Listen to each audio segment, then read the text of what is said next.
Welcome to the latest Danube Dialogue, one of a series of podcasts which we're here at the Danube Institute holding and sending out to you via the internet on a range of important questions, foreign policy, economics, and today the political situation and the wider intellectual situation in this country of France. France is, of course, always been, certainly has been for most of the Christian millennium and now, one of the leaders of thought, political thought, and indeed revolutionary thought in Western Europe, indeed Western civilization. And at the moment, although it's true that almost every country in the world is suffering some sort of crisis or multiplication of crises, France suddenly seems to be more crisis-ridden than it has been for some time. Previously, the French have been able to look around the rest of Europe and think they were doing rather well. But now it seems that there is a feeling that there is a much more serious set of crises interacting with each other. Now we have three very distinguished people to discuss this. I'll begin with Anne-Elisabeth Moutet, a French journalist who is as well known in the English-speaking world as she is in the French world because she's a writer for the Sunday Telegraph, the Telegraph newspapers in England.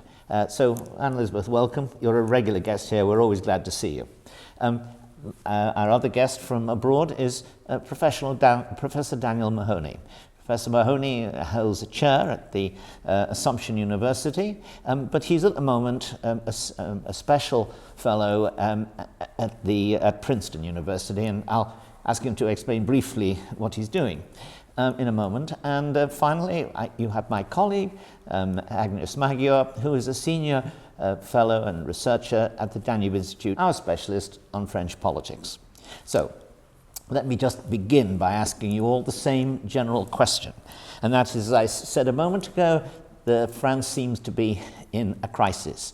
The question is, what kind of crisis? Perhaps I'll begin, Anne-Elisabeth, with you.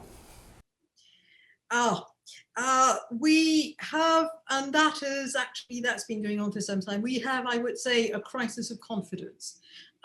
We have, first of all, the French are the most pessimistic nation in the Western world. And actually in the world, you have people in Zimbabwe who are more optimistic on average than the French, who have a better lot, I should imagine. And that's really got to do with, you can go in lots of directions to talk about the malaise in France, but it's something that I would date from the end of what was known as the 30 glorious years, the 30 years, post-war years in which France was rebuilding with great energy. It was a time when, because the country after the war needed to rebuild infrastructure and create growth, where you can think it was a halcyon world on French terms, i.e. something that needed a bureaucracy, a competent bureaucracy, a technocracy, a world that needed top-down investment, a world that needed a selfless cadre of civil servants, and a world in which you had enough people, lots of people had been killed during the war, and therefore you had work for everyone. You had almost full employment. You had annual growth that was between 3 and 5%, not unlike what Hungary is knowing these days. And there was this great optimism that the country could rebuild. And this was hit by the oil crunch of 73, 74.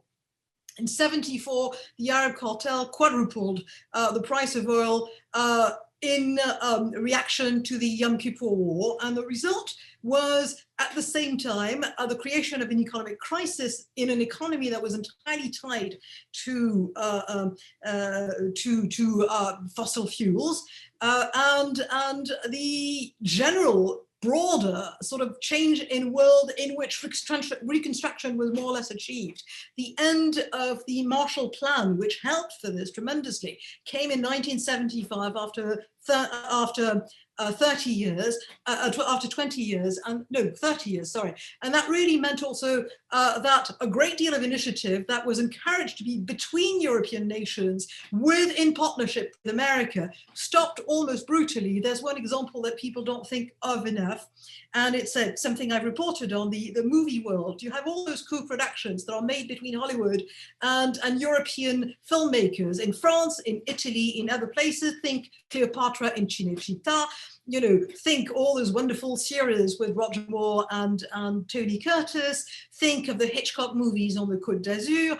All of this happens because there's an incentive to rebuild the film industry in Europe after the war, and capital and subsidies are flowing into this, and then it stops, and the movie stopped. The last movie, it's rather sad, the last movie more or less that was built on those subsidies was The French Connection. And The French Connection itself is a movie that's already about a world and a country that has lost confidence. It's about drug running, and it's about the doubts of the 70s.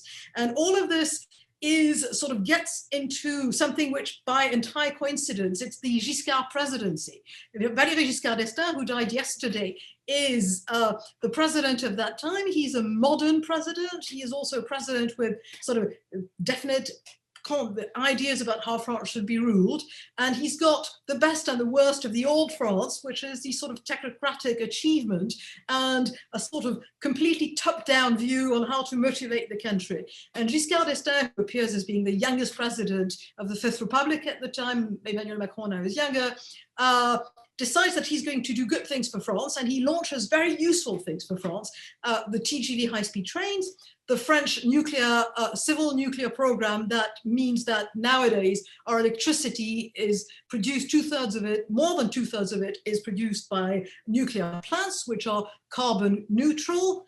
It wasn't the concern at the time, but certainly the fact that we didn't have to pay lots of money to the Gulf was a concern at the time. He changes the French telecoms ministry, because everything was nationalized at the time, into something that, between a time when he comes in, when you had to wait several years to get a telephone in your home if there wasn't a line installed, in 78, under his presidency, when he loses, he still wins the legislative elections, but he's about to lose the presidency 3 years later.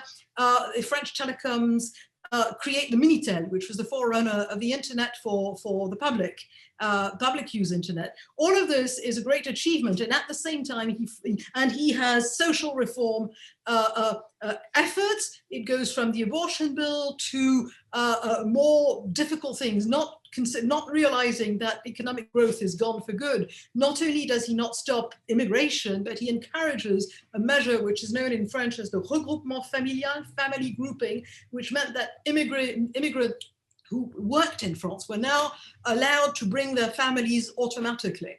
And all those immigrants came from former French colonies, and suddenly, instead of working in France and sending many back to their countries, which would have helped their countries, they moved to France, and we don't see quite yet that it's going to work. But I remember that the first social unrest in immigrants' request in mosques comes in 1978, the same year in which we invent the Minitel. I was just beginning to work, and that was one of the first stories I did in a working class suburb of Paris. There was this mosque in a flat, and they said, we need to build a mosque.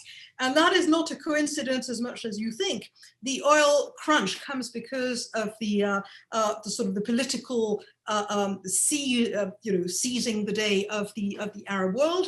The Gulf states do this at the same time that they have all this influx of money. They have a Faustian pact with the very retrograde clergy of their specific brand of Islam, the Wahhabites, and they say, we are the royal family, you do not do anything about us, you do not say anything about our palaces in Marbella. However, here is money to spread the only true Islam worldwide, and they don't see the contradiction in this. This happens in 1975. The New Yorker journalist Marianne Weaver reported that Egypt received 1975 is the first year when you have the full influx of quadrupled oil revenue. Marianne Weaver, the New Yorker journalist, writes that Egypt received, the Muslim Brotherhood movement received $90 million. $90 million is a lot of money. It's even a lot of money nowadays. It was much more money at the time, and it was still more money in a country like Egypt, where it was huge. I'm not saying the organization itself received everything, but there was the building of mosques. There was the movement that ended up with 10 years later, the Al-Azhar mosques becoming an Islamist mosque as opposed to a Muslim, an Islamic mosque. There's a difference between those two words. And all of this means that this Islam is then propagated with lots of means to Western Europe and other places in the world. And France is also hit by that. At the same time that the country is also hit by terrorism for various reasons that have to do from Iran to in the 1990s being the background of the civil war in Algeria. So outside and inside France, we have a crisis. Well, I have to thank you. That's a panoramic view, actually, of the last 20 or 30 years in French history, and rouses a lot of interesting questions. So I'm turning next to Daniel, because you've recently written 2 superb articles in the Hungarian Review, talking about a conservative intellectual renaissance. I don't ask you necessarily to repeat that now. You may want to respond to what Anne-Elisabeth has said, but over to you. Sure. Let me move things in a complementary way, but looking more at the set of ideas. I quite agree that France lacks self-confidence, and this has been a major part of the unfolding French crisis over a long period of time. I would add, and the pessimism you described, I think, is exactly on mark. Why one of the freest, most prosperous countries on earth with such a rich and vibrant civilizational tradition is so unhappy about itself is a question worthy of much reflection. You know, already in the mid to late 1970s, Raymond Aron, the great French conservative-minded liberal thinker, he had spoken about what he saw as a lack of political nerve on the part of the European democracies. He used the old Machiavellian term vertu, civic virtue, and he said, "Look, the Western democracies as a whole, and France among them, seem to think that the benefits of liberal civilization can be achieved and sustained without the political will, without without what his student Pierre Menant called the instinct for political existence, meaning, free societies have enemies." And Giscard, for example, our own famously said, had no sense of historical tragedy. He never really understood the nature of the Soviet Union, that it was a political order infused with ideology and with implacable hatred of the West. Here, I think he was carrying on some of the illusions of Gaullist foreign policy in the 60s, where de Gaulle spoke very quaintly about Saxony, for East Germany, and, as if, the Soviet leaders were just czars. And he hated communism, no doubt, but the fact was that East Germany was not traditional Germany, and the Soviet Union of Khrushchev and Brezhnev was not a incarnation of the old historic Russia. But in any case, I think Europe as a whole has seen what I would call, following our own, a process of depoliticization.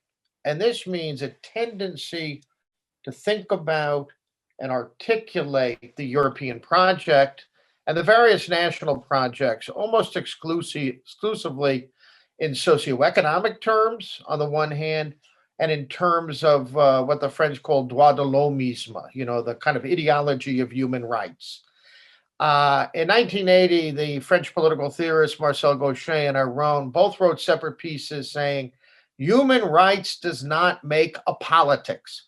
In other words, this sort of post-68, the soixante-huit celebrated Cuba and China and exotic forms of Marxist totalitarianism. And at the same time, they called for radical freedoms at home. The famous motto, of course, being, it is forbidden to forbid. It seems to me that what came out of the 68 movement was they abandoned the leaders, the Maoists, the Marxists, abandoned the various forms of Marxist ideology, but instead of converting to a kind of tough-minded liberalism or tough-minded political perspective, human rights understood softly, broadly, apolitically became the standard of judgment. And what accompanied that was a large dose of self-loathing, as if the most decent and free societies on earth were the most culpable. Therefore, we have some in the Anglo-American world, we sometimes hear academics and journalists speaking about blowback. Every time there's a terrorist attack or an armed attack on a Western country, it's our fault. It's blowback from something terrible we've done or because of the injustice of our history. We had a lot of a similar kind of current in France with anti-racism. And I should remind everyone that it was the French intellectual class, the thinkers, the Pensée de 68, the thinkers who informed the 68 movement, who gave us this language of the l'autre, the other, where Western liberty and Western political action and any effort to defend the integrity of our civilization was seen as an assault on the other, and so history became understood as a plot, a kind of ongoing conspiracy by the strong, ostensibly free, vibrant Western democracies against all the victims. It was during the same period, I think, after the Six-Day War in 1967, that Israel went from being a country that Europeans deeply sympathized with to being a Western colonial nation oppressing the other. The other, in this case, being the Palestinians, understood and appropriated quite ideologically. So I think this pessimism, self-hatred was linked to movements of thought that weakened resolve at home, weakened pride in the Western political, cultural, and moral inheritance, and tended to judge the adversaries and enemies of Western civilization as if they were simply victims of this uniquely culpable Western civilization. And I'll just end this part by saying, I think a lot of that mode of thinking arose in French intellectual circles. So there was always a disconnect between the Pensée de 68 and the lifeblood of France. The political class was not simply infected by this, but this was the French thought that went out to the world. My articles in the Hungarian Review are about countercurrents in France, a series of liberal and conservative thinkers who have responded to Western self-loathing, who defend the Christian inheritance of the West, who think the liberal order with its appropriate conservative accompaniments is worth defending. But outside of France, there's less interest in some of these very serious thinkers because they're not contributing to the culture of repudiation, which has become the secular religion of the Western intellectual class. Daniel, thank you very much. That's another very powerful and panoramic point of view. Agnes, before I introduce you, before I ask you to talk, maybe you should be a little less panoramic because we need to get the debate going. But yeah, thank you for the floor. Very interesting things I heard from you, and actually I just want to shed light on something other, and would like to get back in a few words to Anne-Elisabeth. I was really fascinated by your panoramic view, and actually I would like to just add something concerning the presidency of Valéry Giscard d'Estaing, who was, after his presidency, admitted that publicly that he had great responsibility, unfortunately. He let people pouring into France and migrants, thousands of migrants, via the measure of family unification.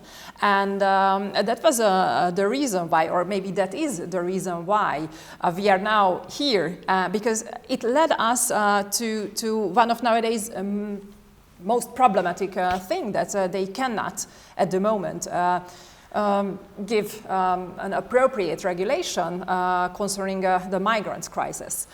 In my view, one of the most important issues we should mention is, for example, the religious or the symbols of religious. If they are people with migrant background, if they are allowed to wear, for example, the teenage girls, if they are allowed to wear headscarf during lessons or when they are at school, or because from people with migrants background, the arguing is that some teenage girls had or they still have to choose between faith and school.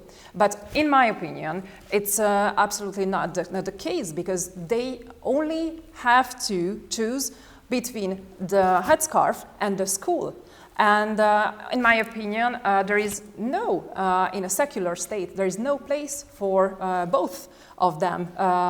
When you are, for example, at a regional council and you are wearing, maybe you are a 35 years old woman and you are wearing a headscarf because there was a scandalous regional council in 2019. I'm sure that Anne-Elisabeth know maybe a lot more about it than me. It was a big scandal where a Republican MEP, or not MEP, MP, asked the woman who was the only woman wearing a headscarf and during the regional council and asked her to put it down or leave the council, because this is not the appropriate place to wear a regional religious symbol.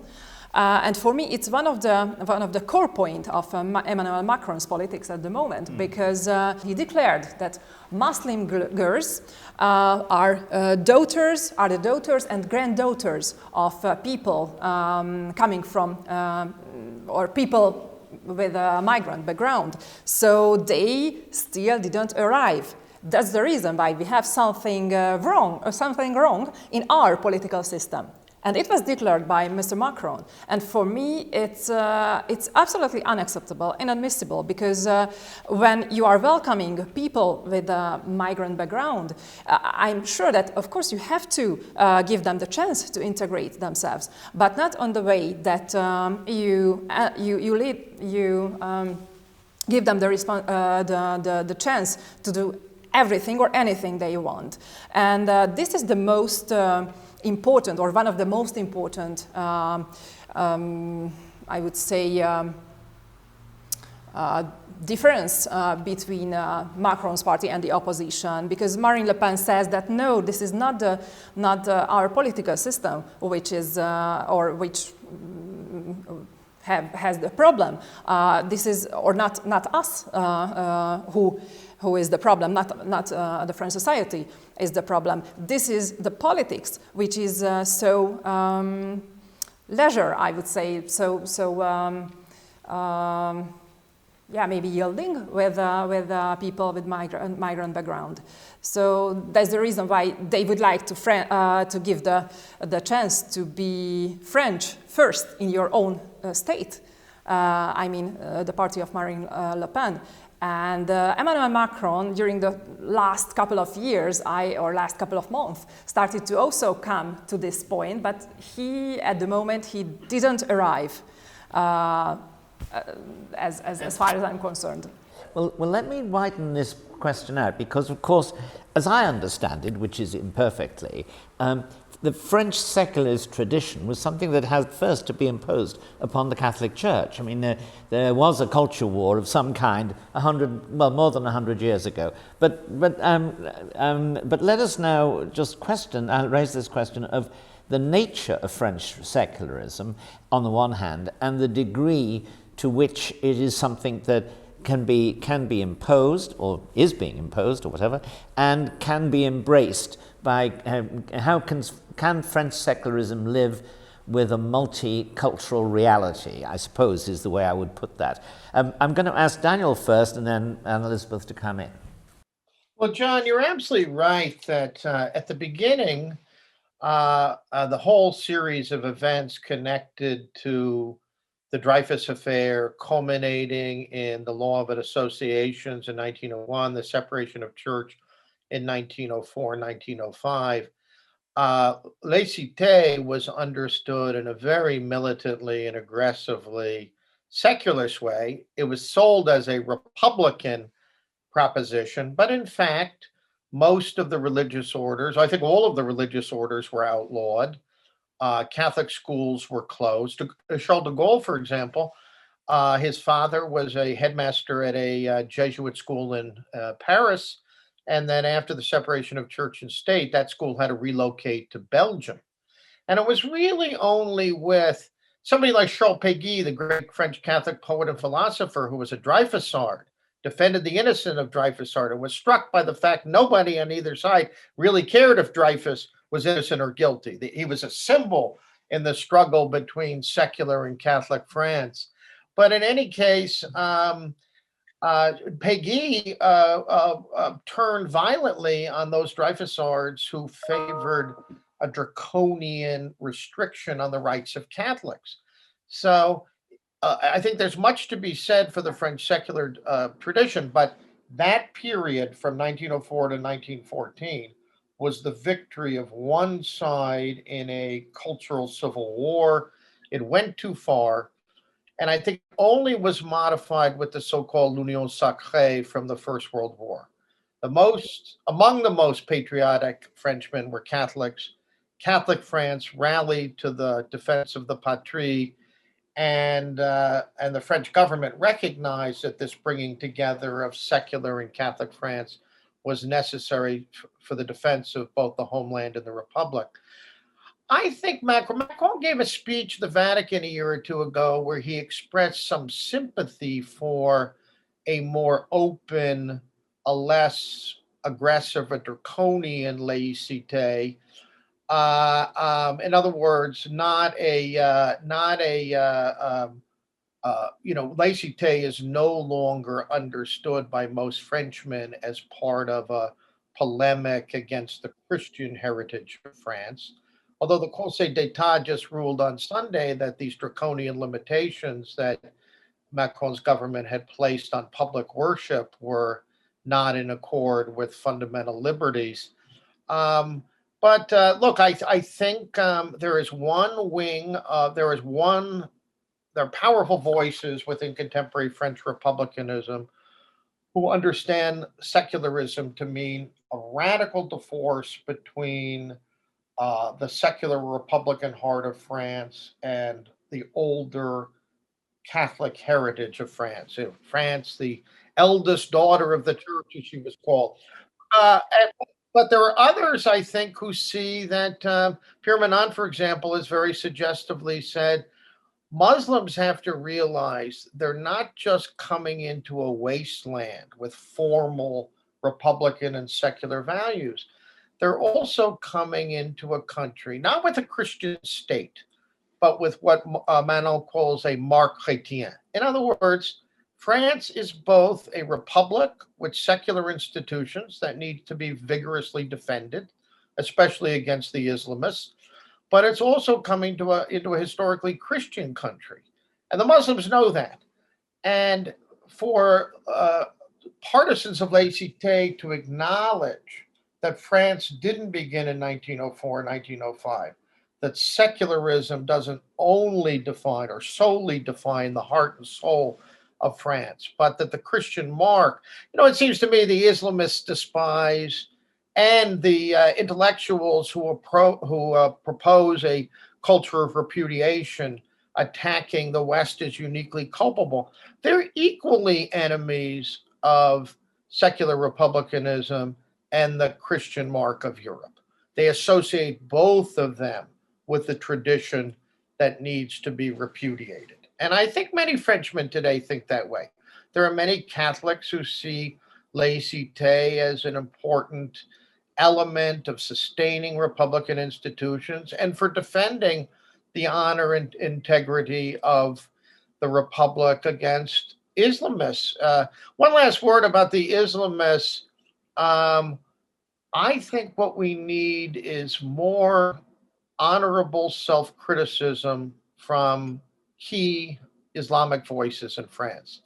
I once heard the late, great Jean-François Revel say, the problem with moderate Muslims is they're too moderate with their moderation. You know, throughout the Western world, we're constantly being told Islam is a religion of peace. The majority of Muslims are moderate. And undoubtedly, there are decent, pious Muslims, and there are plenty of moderate Muslims. But they are not the voices that carry. They are not the public representatives of Islam today in France or elsewhere. So anyway, as I look at the situation, I certainly think French republicanism is badly understood in the Anglo-American world, that the charges that the defense of secular institutions and the Republican tradition is just part of some effort as expression of Islamophobia. It's silly and false.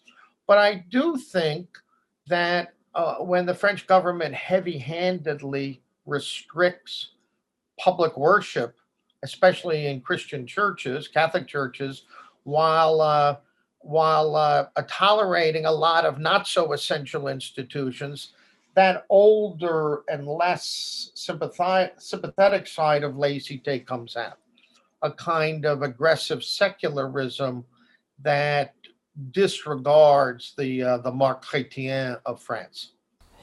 Now, I think Anne-Elisabeth really wants to come back on this, and I ask her to do so, and then I'm going to introduce a new question. Okay, several things. I'm going to take the last one immediately because there were several points. There are lots of points on which I agree, and I must say that Daniel's first expose was absolutely wonderful. I disagree with your view on laïcité. But if you're saying, first of all, and really, I mean, I think that really is important because otherwise you are sort of, blurring lines in a way that is unhelpful. Lockdown has nothing got to do with laïcité. The idea that you bring people together, that they are next to one another, that they talk together, it's like, it sounds unholy if I say that going to mass is like going to church, going to the movies, but this is it. I don't think the idea that some Christians, and I'm part of a group of some, and we've been having this discussion, and they're in a minority, thank God, really, because it's if you start telling the fact that the laïcité, the secularism, the French secularism, specific secularism, wants to attack religion, you are basically giving weapons to the Islamists. You're telling them that they're justified in thinking that the French system wants to attack religion. The whole point of laïcité is that it protects the right of having your religion in an equal way for all religions.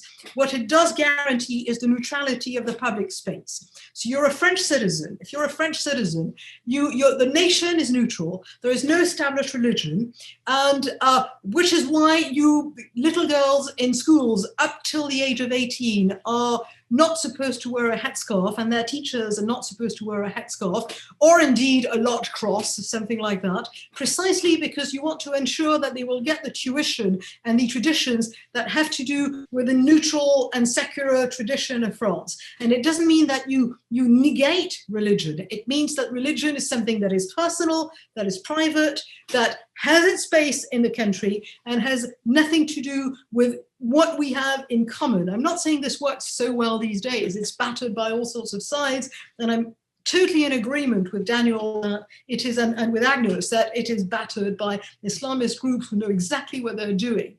I remember being in a debate during the last presidential election with République en Marche, so a Macronista, who was one of those people who were sort of bringing in some of the Muslim vote, and he's a very slick and intelligent lawyer. And so we had this debate on TV, and then, we showed the thing finished, and we were in the green room afterwards, and he said, he came to me as the person who was defending the conservative side, and he said, but you know, I'm entirely with you. I'm against abortion. I'm against gay marriage. And I said, well, I'm for it, because I thought, this is what they're doing. This is, you know, the whole point is that they are trying to, they tell you what you feel, you know, what they bring something in common in order to organize better. I mean, I know exactly what they're doing, and he was a good representative of the minorité agissante, you know, a small minority, but those people who, like the Bolsheviks, are a minority and take power. That's what they are. I actually know that French Muslims and their majority are not the problem. And one of the reasons is a structural and historic one. More than 40% of French Muslims are Kabyles and Berbers from Algeria and Morocco.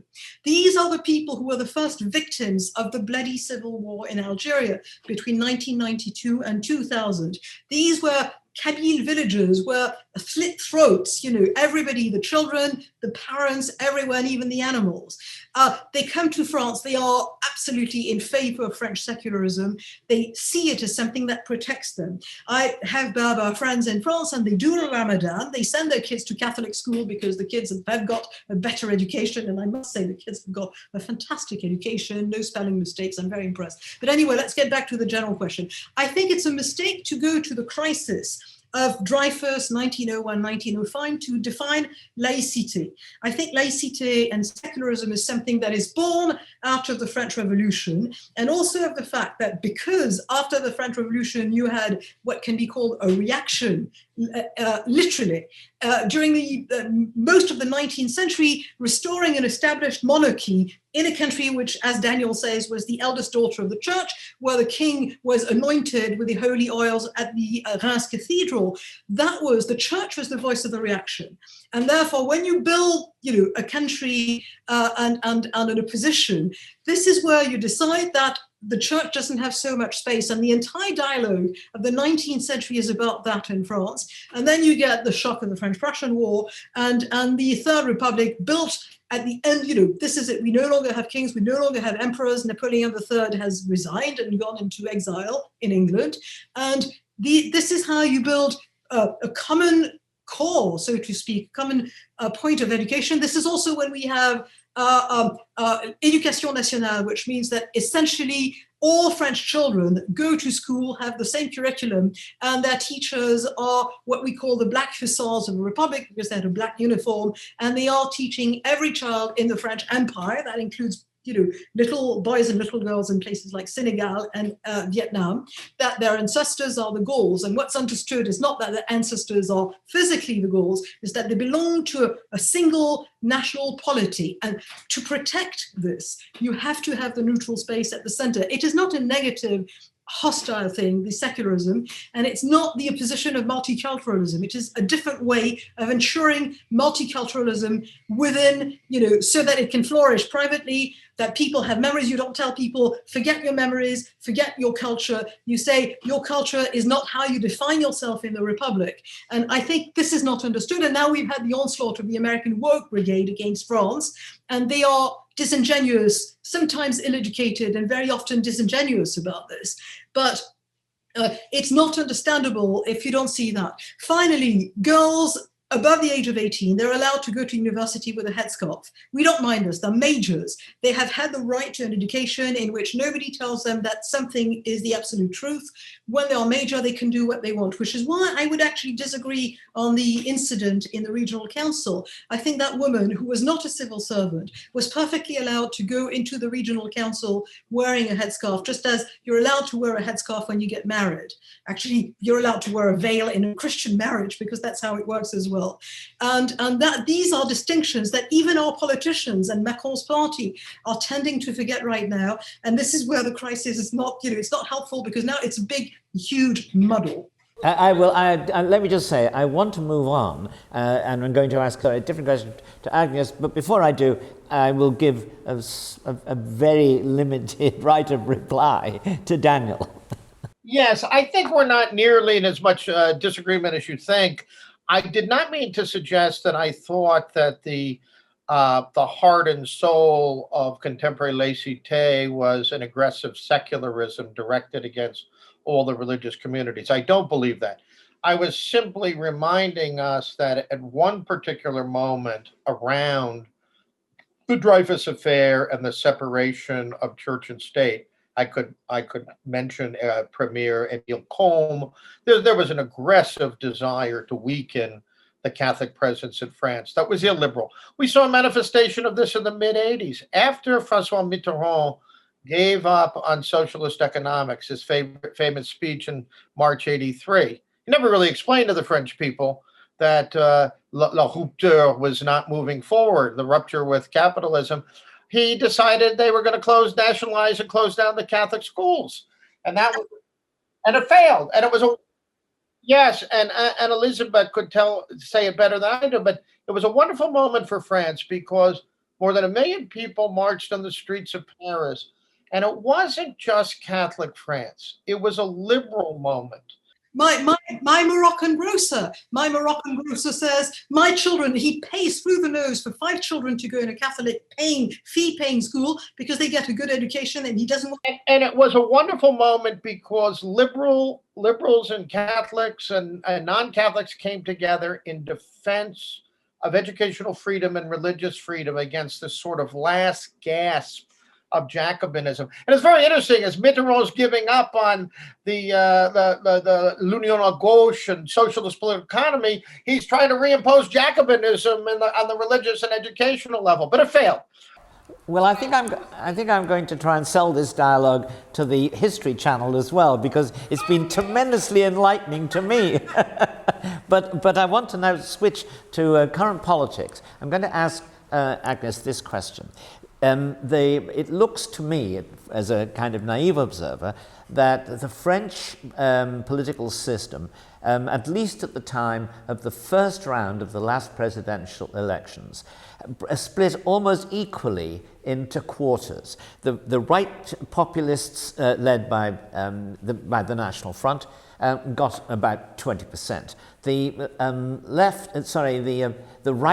the centre right, almost as much. The centre left, actually, now rebaptized as the centre under Macron, got about a quarter, and finally the left populists did the same.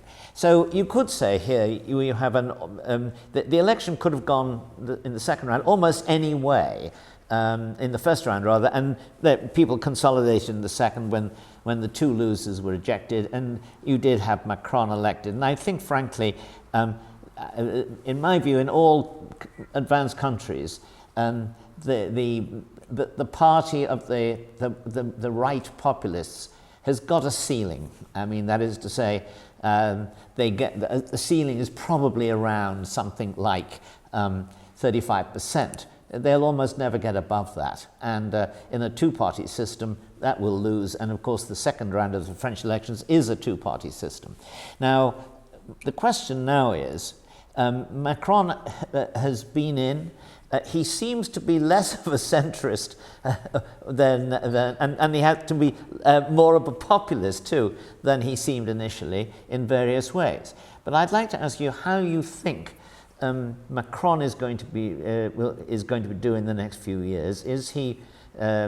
Will he win again? And second, and almost as important, how do you see the opposition parties settling out, shaking out? I mean, you've got, as I said, this 4-way break. Who's going to win and who's going to come second? I don't want to predict anything for 2022, but actually, looking back to the second round of the municipal elections, end June, because it was postponed, very well, I guess. The second round of the elections were postponed by 3 months because of the first wave of COVID-19.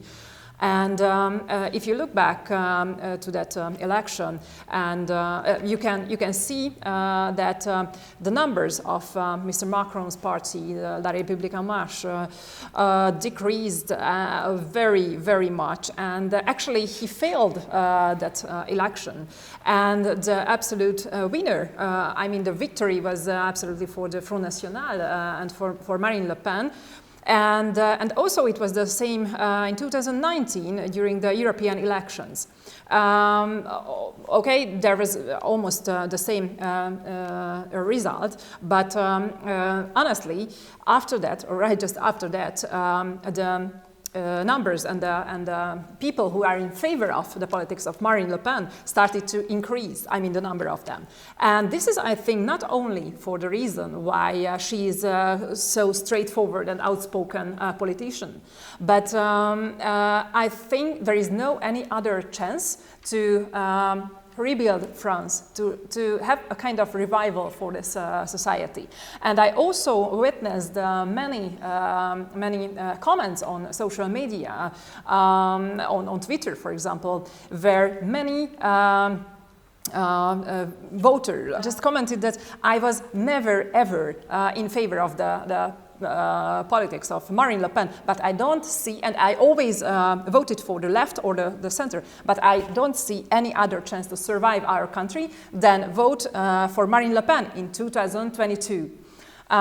Because, and I think because of the weakness of the Les Républicains at the moment, they are about, I wouldn't say, I think around 10-11% at the moment.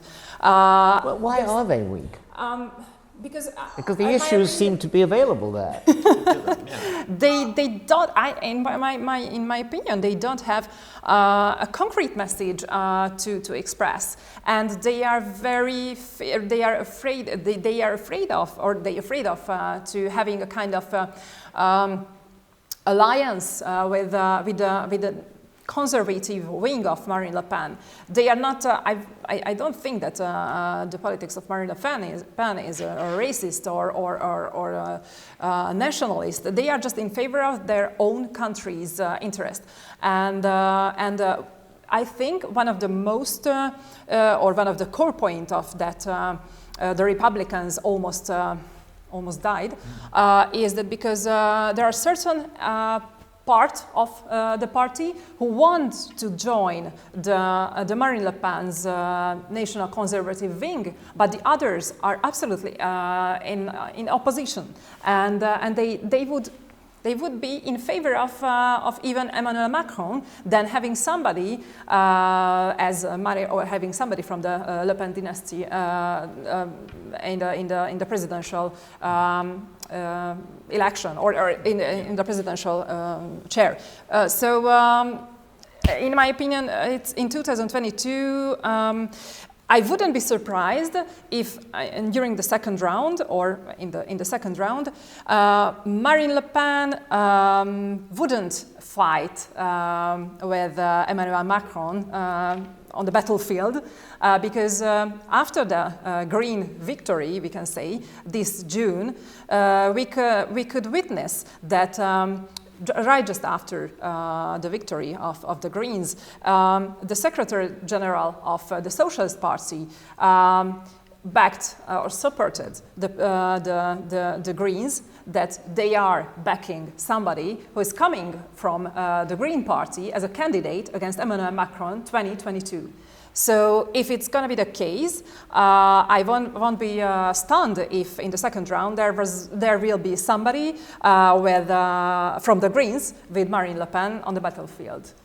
Well, I of course can't comment on that, but I am interested because it's the first time we've been discussing this point. The arrival of the Greens as a really significant force, and not only in French politics. I see Anne-Elisabeth shaking her head, but she can express this view in a second. But I think that in European politics, all of a sudden, the Greens are emerging as, not exactly as a replacement, but as a kind of alternative socialist party in the main. So what you're saying is very interesting. So I'm now going to transfer the question to Anne-Elisabeth, and then I'll ask Daniel to come in. Okay. First of all, the Green wave in municipal elections wasn't. At the end of the day, we're talking about 12-15%. I don't have the exact figures, but no more than that. And that is in the kind of local election in which they had the most assets. So the thing about the Greens that they are becoming what small parties do in Italy or in Israel. They are the pivot without whom you cannot build a majority. And it gives them leverage in a way that is beyond what they really represent in public opinion. And what you see, for instance, is the way the city of Paris has been mismanaged for 14 years. And I'm aware that I owe a piece to John about this, because the mayor, who will now run for the socialists in the presidential election, Paris Mayor Anne Hidalgo, who is an old-style François Hollande type socialist, has allied herself with the Greens and has fostered and made her policy sort of landmark policy, aggressive green policies. But I don't think, first of all, French Greens are nowhere like the German Greens, who actually are a government party, people who've got the expertise of governing and the capacity of brokering, sort of getting to compromise in political decisions. If you remember Joschka Fischer, the foreign minister of Germany, who was a Green, we're talking about an entirely different crowd from the French Greens. The French Greens actually, I think, have peaked, although we'll see, you know, French politics change all the time. But I think they've peaked because the mayors who took those cities in Lyon, in Bordeaux, in Toulouse, they immediately took decisions that absolutely, you know, annoyed or angered both their constituents and people in the country at large. And so when you put them in power, suddenly you realize that it doesn't make them terribly popular. And there's also a feeling that they are, in David Goodhart's definition, they are anywheres. They are people who are not locals. They're urban people with a hipster sensitivity. And they do not realize that in the countryside, you've got people who got to work and go to work in a car, tailor kids to work in a car, find a job in a car, and that they're stuck where they are. And then when they tell French farmers, and French farmers are a political constituency, that they cannot use fertilizers anymore, you get another constituency against you. So that's not done. My second point, and then I will, unfortunately, and this is my fault because I had connection problems, but I need to go after that. But Marine Le Pen would win an election if she were a different person.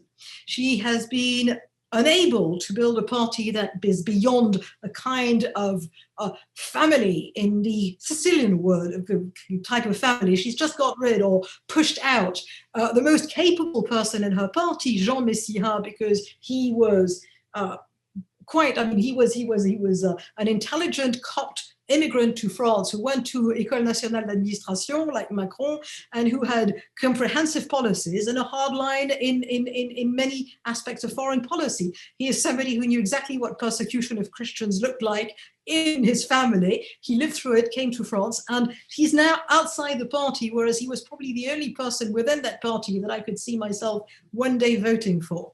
Marine Le Pen had a debate with Macron in which she collapsed 3 years ago during the presidential election, and I was following the debate on a screen, and I had the Twitter feeds of Front National members on the other side, and they themselves were saying that she was terrible and incapable, and she has done nothing since to build back any kind of confidence that she could lead a government in a competent way. She has the voters. She will come first in the first round. There is absolutely no doubt about that. I don't think she can come first in the second round unless she faces Jean-Luc Mélenchon, the extreme leftist, or depending on which Green she faces. And I still think that in the end of the day, and that would be bad for France, one of those Greens might still win against her. It might be closer, but they will still come. Anne-Elisabeth, thank you so much. It is always an immense pleasure to have you on the programme. I want to ask a final question to Daniel and to Ágnes, and that is, begin with Daniel here, because I'm going to ask him to take into account the debate that we've just had between the ladies. But then, if you would, give us your analysis politically and philosophically, so to speak, of Macron. Yeah, I will do that first, and I'm going to say a word or two about the failure of the Les Républicains. I have a very mixed judgment about Macron.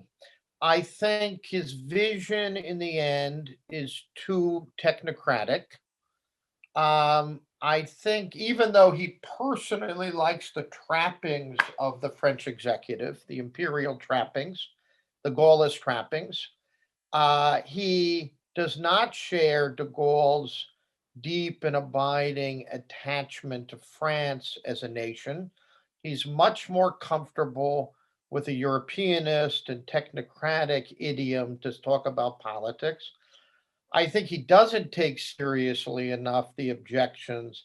You know, when the French were asked 15 years ago to vote on the proposed European Constitution, when the full force of state propaganda was on the side of a yes, you had big billboards of Napoleon and Charlemagne saying "Vote we," you know, and all this, and 49.2% of the French people voted against the proposed constitution.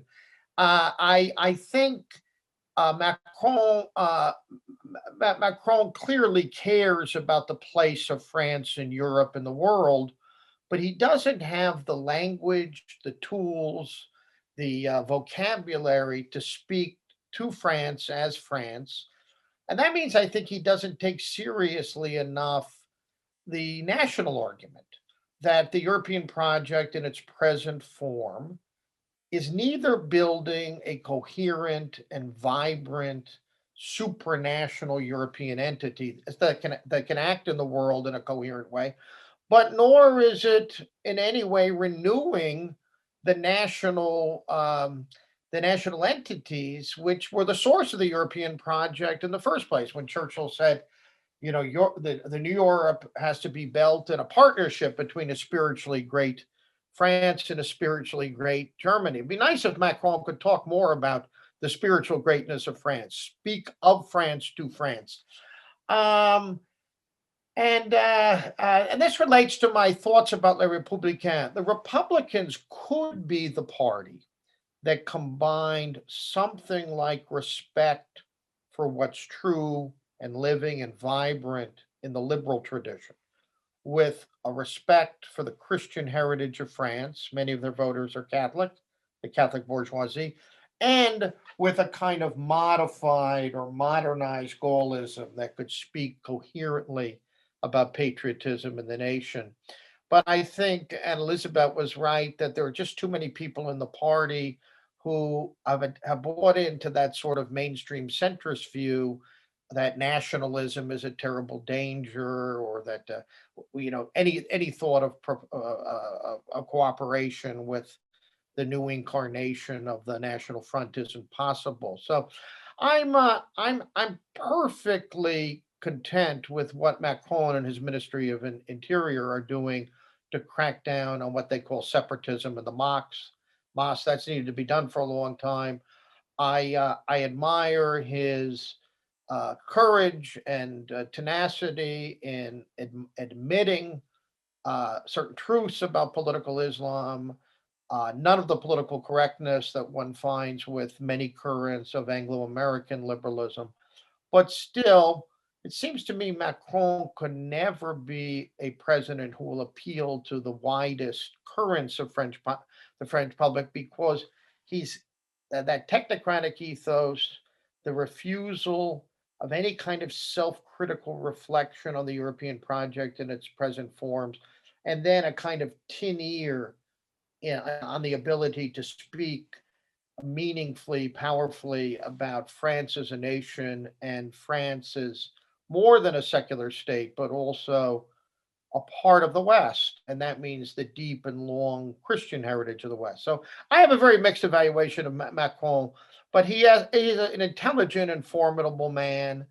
And many of his instincts are right. But I think his broader political philosophy, if I can call it that, is rather flawed. But he's somebody I respect. Yes, no, I understand that, and that respect suffused your remarks. I'd like to ask Ágnes if she would to respond to that analysis, as to give us, because it seems to me that in this part of the world, that analysis would have a lot of resonance. People would see the respect for a formidable French leader on the one hand, and the regret that his interests and his past ideological commitments, so to speak, or his other ideological commitments, prevent his adopting a set of attitudes and policies and a philosophy that in a sense unites France and makes France a base from which Europe can be reformed. As to go back to Daniel's earlier remarks, the French nation managed to do under the impact of war, bringing together its Catholic and its secularist not wings, traditions, in a way that made the nation more formidable again. Actually, I almost fully agree with Daniel concerning the analysis of Mr. Macron. I would mention one more thing, which for me, I think also characterizes Mr. Macron, and sometimes he's very much attacked on it, because there is a slogan or watchword, I would say, that Macron is the president of the rich. And sometimes I feel that he is not only the president of the rich, or I don't want to judge it if it's true or not, but in my opinion, he, right just after that he got elected, he got a bit isolated. It means that, and I think this year we could witness it a lot during the first wave of the COVID-19, because almost all of the measures which were taken or which were taken by the Macron's government were expressed or were expressed or represented and presented to the media and to the coverages. Almost all of them were presented by Mr. Édouard Philippe, the Prime Minister of Emmanuel Macron, or the Prime Minister of France, because Emmanuel Macron was very well aware of the fact that his popularity is shrinking. And that was the main reason why Mr. Édouard Philippe, with his calm character, with his powerful and calm and firm character, was, I think, much more sympathetic for the French people, and maybe that's the reason behind that his numbers, popularity numbers, started to increase. And this is also, I think, or the reason behind it, another reason behind it, I guess, is because Mr. Macron doesn't feel himself very much concerned about the real average people. He always criticized by voters or by average people who saying that he doesn't really want to touch or approached by them, the voters. He's a kind of a real technocrat, and he really likes to make up his mind and publish the decision of the government, but he doesn't really feel himself in favor of having any real contact with the real world, the voters, his voters. So I think, and that was also the reason, I think one of the reasons why he pointed at his prime minister after the second round of the municipal elections, and he wanted him to resign, and of course he resigned, Édouard Philippe resigned, because Emmanuel Macron's party needed somebody as a scapegoat after the La République En Marche failed in the second round of the elections. So for me, I think he has actually great capability concerning diplomatic skills, but sometimes he just, for me, it looks he doesn't really think about what he want to say. For example, there are so many scandalous things during last year. Also, there was a guy who was approached by Macron and asked if asked about his professional and his profession, and the guy said that, sorry, I'm unemployed a couple of months ago now, and then Macron just interrupted the guy, and he just grabbed the guy and taking them over to the bakery, and he just offered him a job at the bakery. accidentally. So it was quite stunning. Yeah, I know the intention was quite okay I mean the intention of Macron. Actually, I'm very curious about the upcoming year. I think so. I'm sure that it's going to be a very challenging year, not only for Europe but also for Emmanuel Macron and the French society as well. So many in my friends' circle, so many people are asking me if I think or if I'm convinced about the fact that France is already died, or is there any chance to have any kind of revival for this for the French society? I'm sure that actually they are not died, but they are in the 24th hour, and 2022 we have much at stake, and even if Emmanuel Macron can, even if Emmanuel Macron wins,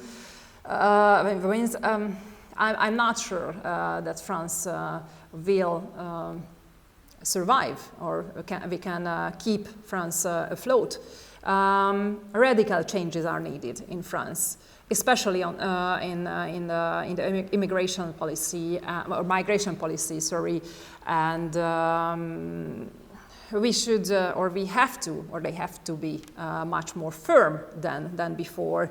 And we can already witnessing it, I guess, gradually, step by step.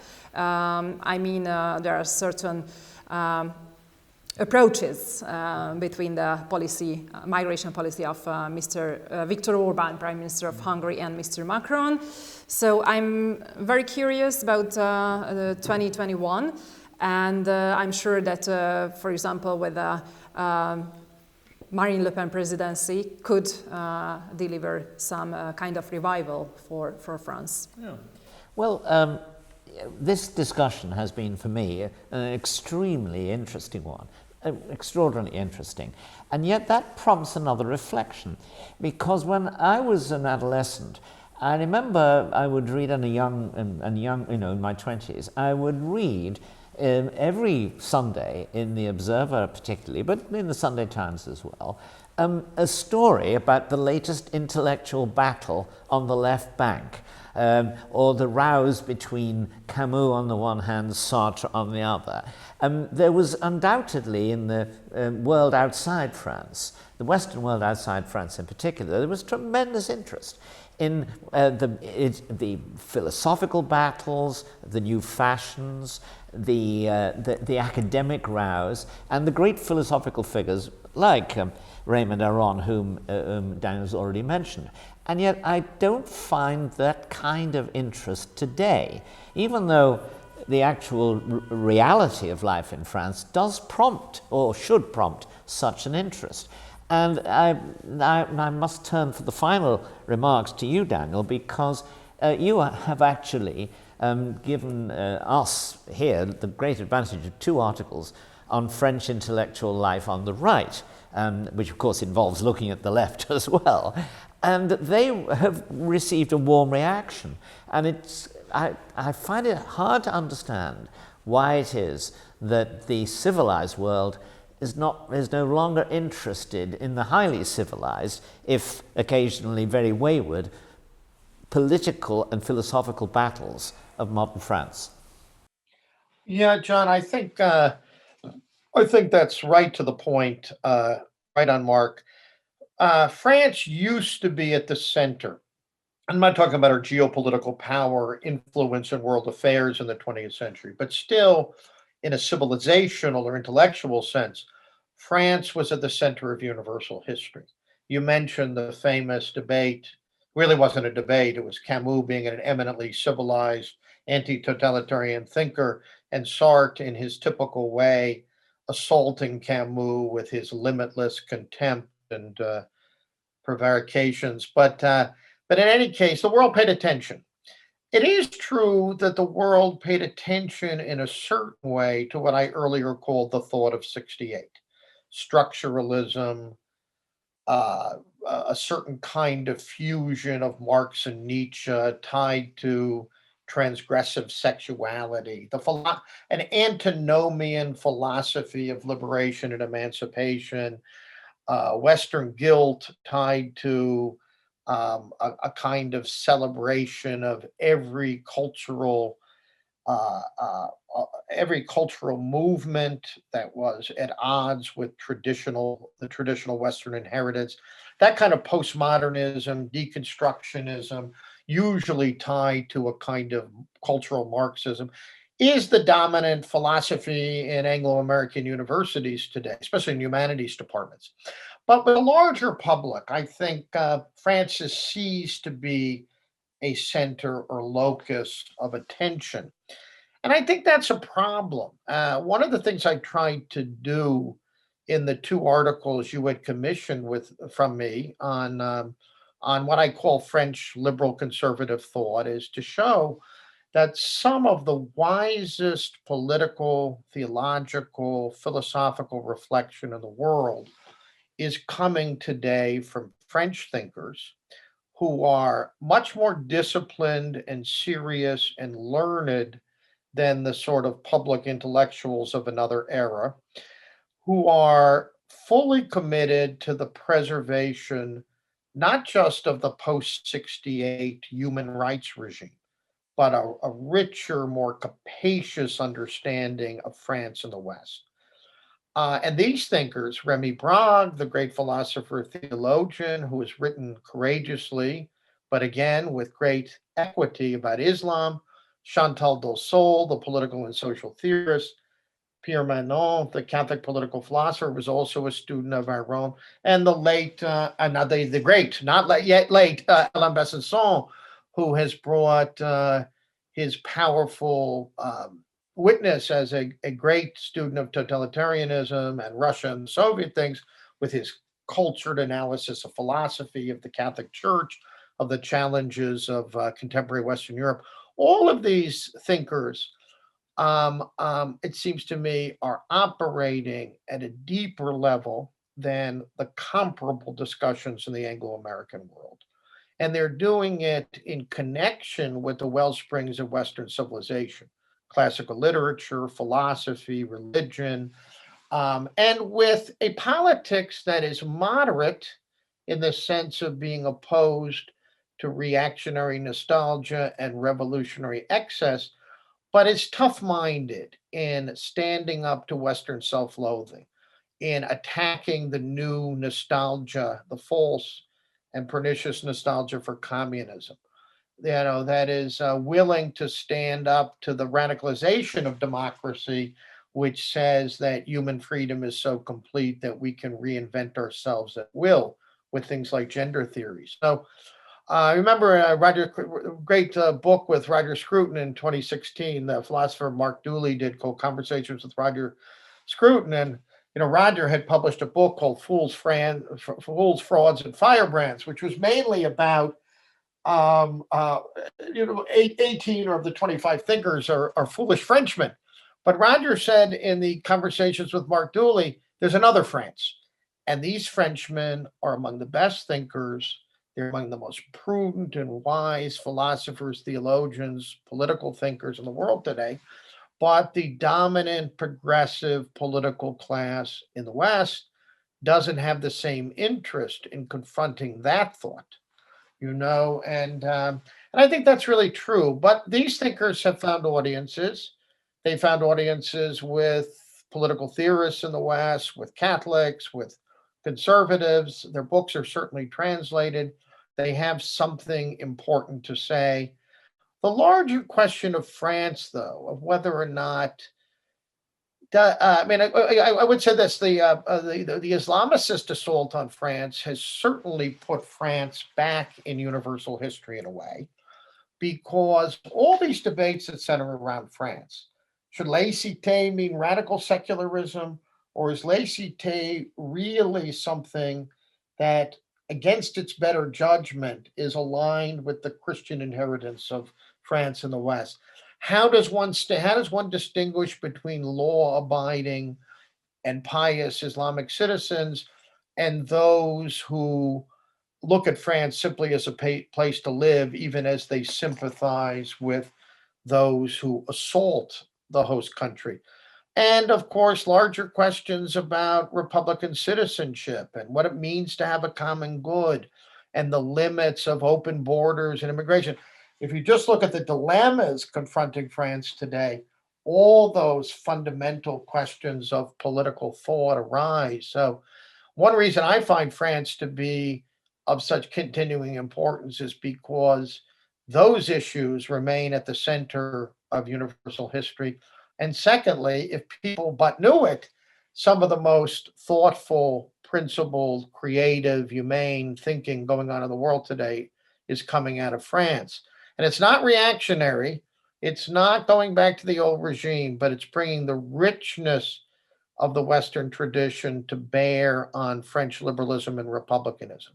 For a long time, I've thought if the liberal order is going to be preserved, it needs a healthy dose of conservative and traditional wisdom to inform what is at stake, to elevate our understanding of freedom, and to give us the, you might say, the spirit, the thumos, the courage to stand up to our enemies. So in that sense, I think France, whether it knows it, whether we know it, France remains at the center of things, even if less people are following these day-to-day contretemps.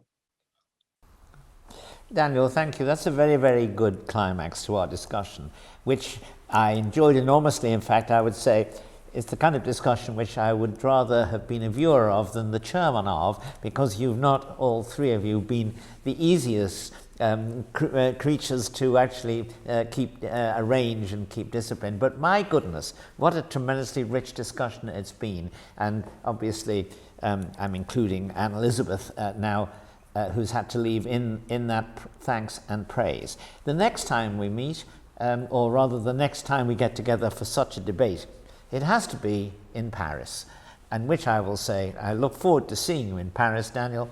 I look forward to seeing you there, Ágnes, and I look forward to another discussion of this brilliance. Thank you very much indeed.